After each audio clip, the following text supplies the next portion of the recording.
বছর আর গান কিনে দিয়ে কাগজ আছে আমরা জন্ম হয়েছি এখন আমরা মাটি আর অসহায় মানুষ আর যাই পড়ে।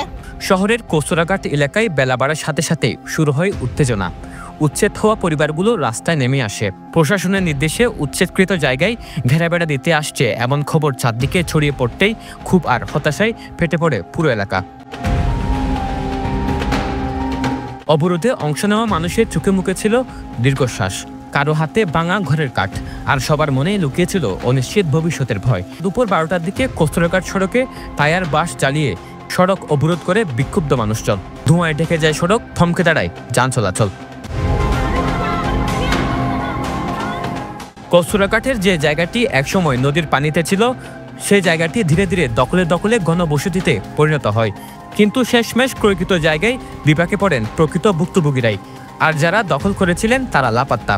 দফায় দফায় উচ্ছেদের পর এবার ঘেরাবেড়া আটকাতে আবারও রাস্তা নেমেছেন তারা। আর জায়গা হইলে একবার ভাঙবা আবার তেরফাল দিয়ে আবার ভাঙ দিয়ে আবার আইর ভাঙি দিয়ে আবার আইর হদা আবার গিজম তো আর জায়গা না আর আইর দিম না। তাদের দাবি উচ্ছেদের পর থেকে নিত্যদিনের জীবন চলছে অমানবিক কষ্টের মধ্যে। দীর্ঘদিন ধরে বসবাস, নিয়মিত কাজনা প্রদান, এমনকি রেজিস্ট্রি হওয়া সত্ত্বেও এখন কেন তাদের জায়গা অবৈধ বলা হচ্ছে সে প্রশ্ন জুড়ে দিচ্ছেন। আমাদের জায়গাগুলো সবসময় ওরা বলো তো অবৈধ জায়গা বলে বলে আমাদের জায়গাগুলো গতবারও ভাঙছে, আগেবারও ভাঙছে, এখনো আসতেছে যে ওরা ঘিরার জন্য। কেন ঘিরবে? আমরা যদি আমাদের জায়গাগুলো যদি অবৈধ আমরা কি রায় পাইতাম? আমরা কয়টা রায় পাইছি? ওরা তো আমাদের কাগজগুলো দেখতেছে না। আবার আসছে কেন আসতেছে? বর্মায় যদি জায়গা পাইতে পারে আমরা কি করছি? নিজের জমানোর টাকায় কেনা সেই এক টুকরো জমি আজ তাদের কাছে অনিশ্চয়তার আরেক নাম। যদি সরকার জায়গা ফিরিয়ে নিতে চায় তাহলে ক্ষতিপূরণ দিতে হবে এমন দাবি করছেন তারা।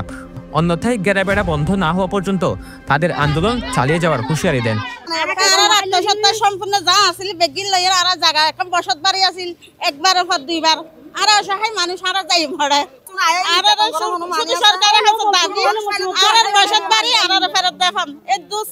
এদিকে নদীর জায়গা উদ্ধারে কঠোর অবস্থানে প্রশাসন, অন্যদিকে উচ্ছেদকৃত পরিবারগুলো বলছে সমাধান না হওয়া পর্যন্ত আন্দোলন থামবে না।